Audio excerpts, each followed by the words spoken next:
subuh. Artinya apa? Dalam sholat berjamaah itu pahala umum ada tadi 27 derajat. Pahala khususnya itu ada yang dapat 1/3 kata Nabi, ada yang dapat 1/4, 1/5, 1/6 sampai 1/9. Untuk apa angka-angka disebutkan oleh Nabi? Agar kita semua betul-betul bisa mengontrol kadar keikhlasan dalam hati kita, karena itu menjadi tolak ukur bagi nilai amal kita. Maka jangan aneh nanti, mungkin wallahu a'lam, barangkali keikhlasan makmum lebih ikhlas daripada imam. Jangan sampai aneh, Pak. Bahkan nanti banyak orang-orang yang dia ahlu amal, alhamdulillah, akan tetapi dia tidak melihat buah daripada amalnya di akhirat. Nah, ini bergantung daripada kadar keikhlasannya. Maka ini perlu kita kaji pada malam hari ini. Dan ini bahasannya agak panjang. Jadi kalau ada sesi ketiga keempat, mohon bersabar dulu. Terus istiqomah kita ikuti, sehingga minimal ilmu informasi tentang ikhlas kita dapatkan. Baru kita mungkin akan berpindah kepada materi-materi yang lain. Waqala ghairu, berkata yang lainnya, innama yu'tan nas ala qadri niyatihim. Bahkan seseorang itu akan mendapatkan ganjaran dari Allah Ta'ala bergantung daripada niatnya. Niat tadi kesini ngapain nih? Ngaji karena Allah Subhanahu Wa Ta'ala. Itu yang paling topnya, Pak. Akan tetapi kalau misalkan karena selain daripada Allah, nah ini nantinya yang akan disortir sama Allah Subhanahu Wa Ta'ala. Sehingga kalau Allah memberikan pahala, tentulah kadarnya enggak sama dengan yang murni hanya karena Allah Subhanahu Wa Ta'ala. Malaikat pun enggak tahu jamaah. Yang tahu itu hanya kita dan Allah Subhanahu Wa Ta'ala. Kalau namanya ada Pak. Ayo, Bapak setuju sama Sigit kurang ajar Pak Mausan. Aduh, Abi izin Pak. Izin, mana Abi mah kieu keneh geuninganan. Izin bapak-bapak nu araya di Sigit. Nah, inilah dia namanya, Pak. Bisa dibantu? Sehingga dia enggak jadi ngaji. Ketika dia tinggalkan amal tadi karena alasannya manusia, sieun kieu, sieun kitu, khawatir kieu, khawatir kitu, itulah yang dinamakan riya. Selama ini riya kan mungkin dalam pandangan kita pengen dipuji, kan gitu, pengen dilihat orang di punten batur, itu pun bagian daripada riya. Hanya hakikat riya versi daripada Sayyid Al-Jalil Abu Ali Al-Fudail bin Iyad radhiyallahu ta'ala anhu, bahwa meninggalkan amal karena sebab manusia justru itulah riya. Wal amalu lil ajli nas syirkun, dan beramal karena manusia syirik. Jadi meninggalkan amal karena manusia riya, beramal karena manusia syirik. Duh, Ustaz Apri ya hadir ya orangnya. Ada syirik, Pak. Ya. Adapun jenjang syiriknya, syirik yang gede, yang menengah, apakah yang kecil, itu nanti kita bahas dalam sesi yang berikutnya. Karena materi kita bukan bab syirik, bukan bab tentang syirik. Wal ikhlas ayyu'afiyallah minhuma. Dan yang terbaik itu ikhlas. Inilah yang menjadi target kita. Nah, ikhlas itu bagaimana? Ayyu'afiyakallah minhuma. Ya, sesuatu yang menyelamatkan kamu dari keduanya. Ya, itu ikhlas tuh. Apa tuh? Ya Allah saja. Jadi harus hanya karena Allah sajalah. Apabila sudah bulat seperti itu, itulah yang akan menyelamatkanmu dari keduanya. Apa? Tadi meninggalkan amal karena manusia, ya. Beramal karena manusia, syirik. Maka tengah-tengahnya ikhlas. Ya udah, nggak usah karena ini itu, supaya ini supaya itu, tapi hanya karena Allah Subhanahu Wa Ta'ala saja. Masya Allah. Waqala Imam Al-Harith Al-Muhasibi, berkata Imam Al-Harith Al-Muhasibi rahimahullah ta'ala, as-sadiq huwa alladhi la yubali law kharaja kullu qadarin lahu fi qulubil qulub min ajli salahi qalbihi. Orang yang benar itu, kata Imam Harith Al-Muhasibi rahimahullah ta'ala,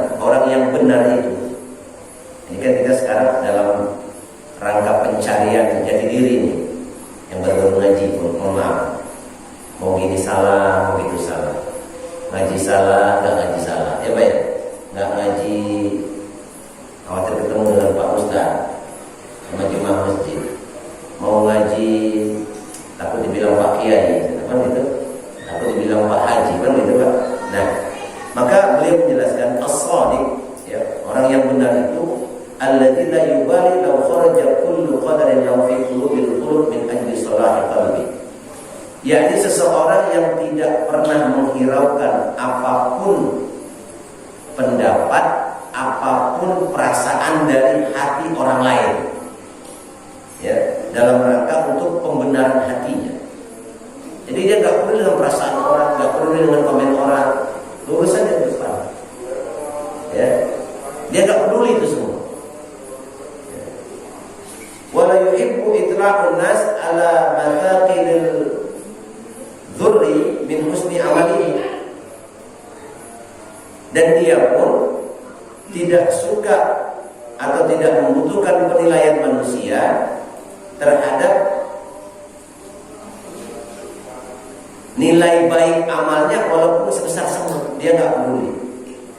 Wala yakrahu ayatlu annas ala sayyi min amalihi, dan dia pun nggak peduli dengan cacian orang atas buruknya amalnya. Jadi dipuji tidak terbang, dicaci tidak tumbang, gitu Pak. Nah, ini kisahnya ketika Luqmanul Hakim kemudian mengajak anaknya untuk bepergian ke satu tempat. Akan tetapi perjalanan tersebut, safar tersebut tidak sembarangan. Unsur hikmahnya luar biasa. Ya, maka ada yang mengatakan Luqmanul Hakim itu nabi, ada yang mengatakan ahlul hikmah. Kalau di kita ahlul hikmah apa? Soalan teman ya Pak. Nah, ahlul hikmah itu orang-orang yang memang diberikan oleh Allah Subhanahu wa taala kepahaman di atas rata-rata, sehingga penglihatannya itu udah bukan penglihatan zahir. Penglihatannya itu adalah penglihatannya Allah Subhanahu wa taala. Dia mampu membuka tabir atau rahasia di balik satu kejadian. Beda dengan ahli nujum, beda dengan dukun, mohon maaf, beda dengan yang semacamnya. Ya, al-hikmah itu seperti itu.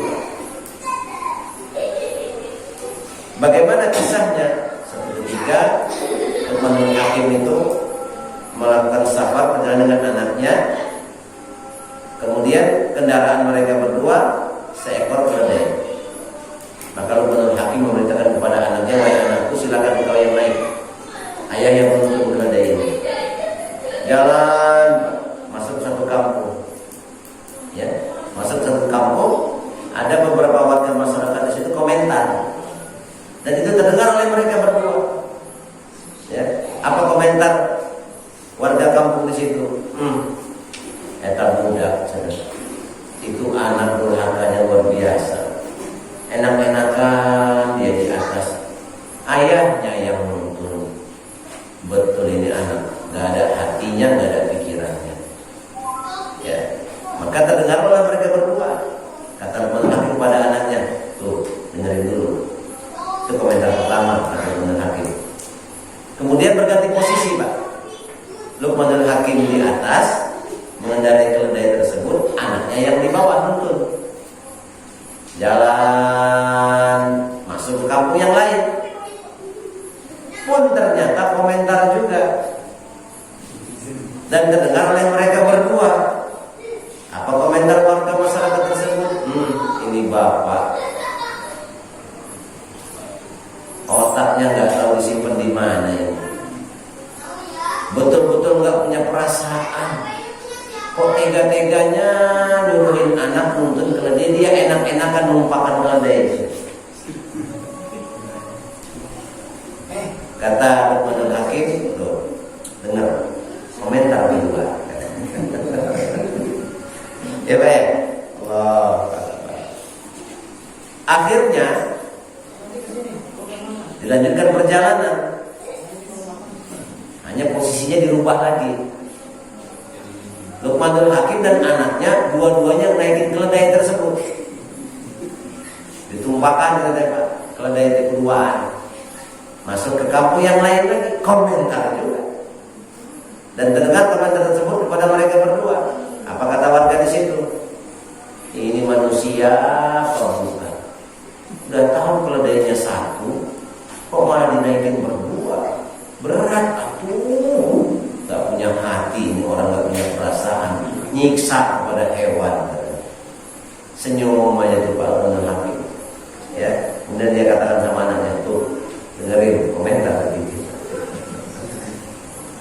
Finalnya jemaah rahimahumullah, ya, maka kehel mahmudanan. Akhirnya dua-duanya turun dari keledai. Ya, dua-duanya sama-sama nuntun keledai, jalan masuk ke kampung yang lain. Komentar lagi. Bodoh-bodoh teuing eta ya keledai itu kok bodoh banget ini orang berdua.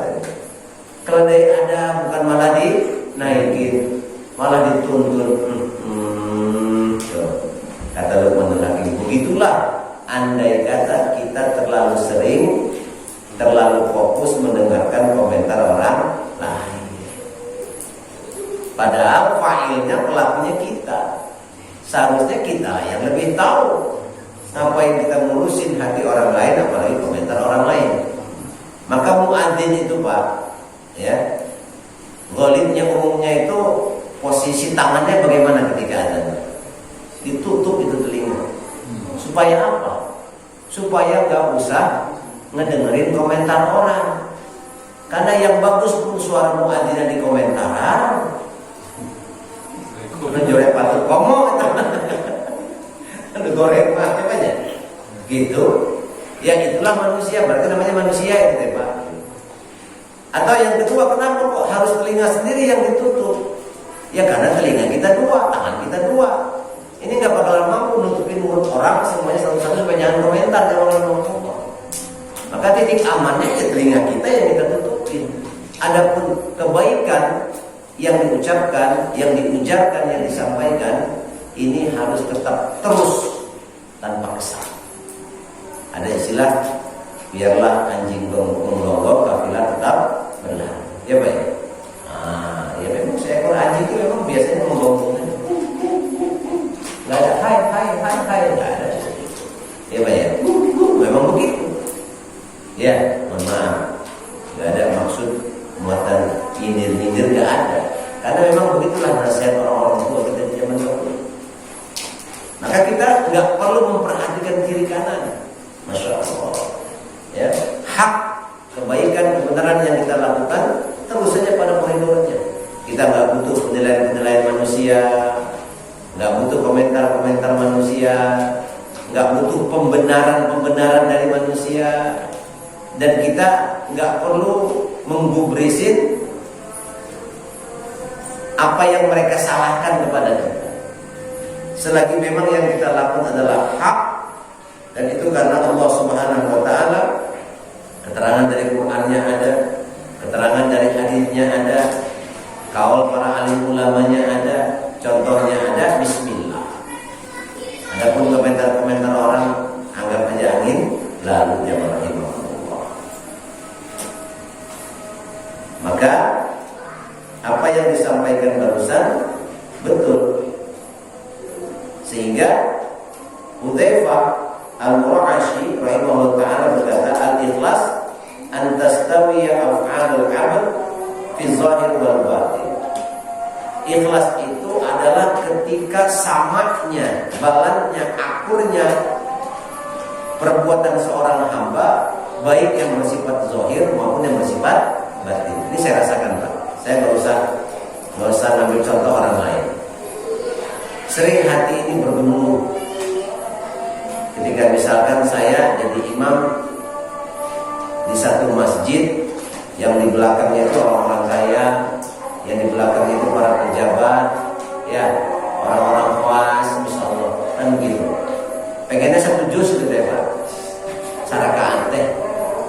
Gitu. Hawa-hawa itu manusiawi kalau ada. Tapi begitu kere-kere, omanu damrosanana penampilannya ala kadarnya gitu banyak. Ayo puluh aja boleh Pak. Beres. Hawa itu ada saja. Nah inilah yang perlu kita waspadai.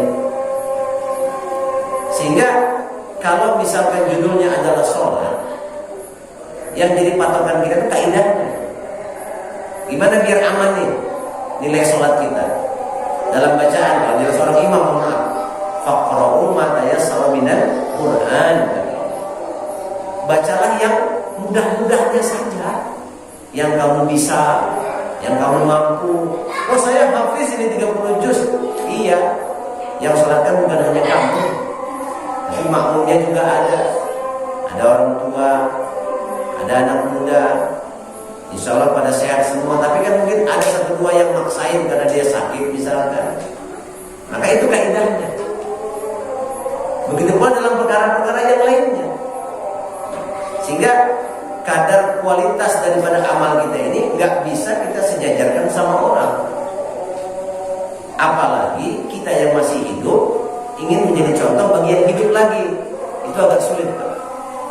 Maka Imam Ghazali rahimahullah ta'ala mengatakan, kalau kamu ingin menjadikan seseorang menjadi contoh dalam kebaikan, jangan contoh yang masih hidup, tapi contoh yang sudah mati. Karena kalau orang yang sudah mati, meninggal dunia, mohon maaf, dan dia dikenal dengan kebaikannya, berarti wafatnya husnul khatimah, thubutul khair fi hayati. Jadi tetap kebaikan dalam kehidupannya hingga wafatnya, sehingga disebutnya ahlul khair, orang yang baik. Nah, orang-orang seperti inilah yang layak untuk dicontoh. Adapun yang masih hidup, ya, ini kalau kita korelasikan dengan hadis Nabi SAW, ya, ada kalanya kita ini pagi hari beriman, sore hari kufur. Ya, walau dalam syarah hadis disebutkan kalau katanya itu kan kafir, ya, tapi tidak dihukumi kafir pindah agama maksudnya. Tapi ada juga yang terjadi seperti itu. Artinya kita yang masih hidup ini jamaah rahimahumullah, ya, memiliki kadar kualitas imaniyah dan ubudiyah itu labil. Ya, ada istilah edan eling, Pak, ya. Kadang edan, kadang eling, kadang eling, kadang edan gitu lah. Ya memang itulah konsekuensi dari orang-orang yang masih hidup. Maka kalau kita mau mencontoh tentang kebaikan, apa tadi, contohlah orang yang sudah meninggal dunia. Nah, begitu pula yang dikatakan oleh Huzaifah, ya, bahwa ikhlas itu adalah ketika akurnya, samanya, balansnya perbuatan-perbuatan seorang hamba, baik yang bersifat zahir maupun yang bersifat batin. Ya, sama saja, mau sendirian, mau banyak orang, mau terang-terangan, mau sembunyi-sembunyi, gitu Pak, ya. Kalau kayak saya jadi imam, kalau sendiri kuliah kalau di banyak orang, ya minimal masabihis gitu misalkan, ya, kan gitu. Nah, ini udah tidak mencerminkan keseimbangan dalam amal yang bersifat zahir maupun yang bersifat batin. Dan ini memang harus kita latih. Gak bisa begitu saja, harus kita latih. Sehingga pada umumnya di kita itu sholat maghrib, Pak, ya, itu yang umumnya kan kuliah aja dulu.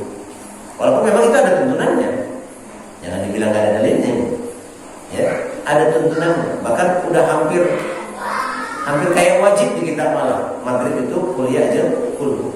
Pertama, memang kondisi waktu maghrib itu singkat. Kedua, mengajarkan kepada kita bahwa sholat itu gampang sih sebenarnya, mudah. Karena kaidah inti daripada Islam itu kan yassiru wala tu'assiru, permudah jangan persulit. Gitu ya, permudah jangan persulit. Berilah berita gembira, jangan ngancam-ngancam nih, dikit-dikit neraka. Buku di mata hareudang, pindah ke masjid kita, kayak mata sejuk, bentar di kipasan, di ASEAN gitu. Kipasan kan neraka, hareudang berkali keluar. Ayat channel gua mesti dapat gitu tuh. Mulai nyanyi channel video hareudang, imah hareudang, apa gitu kan. Tapi bukan berarti nggak boleh membahas neraka. Nah, jadi ancaman-ancaman itu diminimalisir. Berikan fadilah, keutamaan. Masya Allah. Bagaimana ketika seseorang itu melangkahkan kaki dari rumahnya menuju ke majelis ilmu, menuju masjid untuk sholat berjamaah, Masya Allah. Dari setiap langkahnya akan menjadi asbab berguguran dosa, Masya Allah. Dari setiap langkah akan menjadi asbab diangkatnya derajatnya di hadapan Allah. Dari setiap langkah akan menjadi asbab Allah Ta'ala ganti keburukan-keburukannya dengan kebaikan, kesulitan-kesulitan dengan kemudahan, Masya Allah. Sehingga orang termotivasi.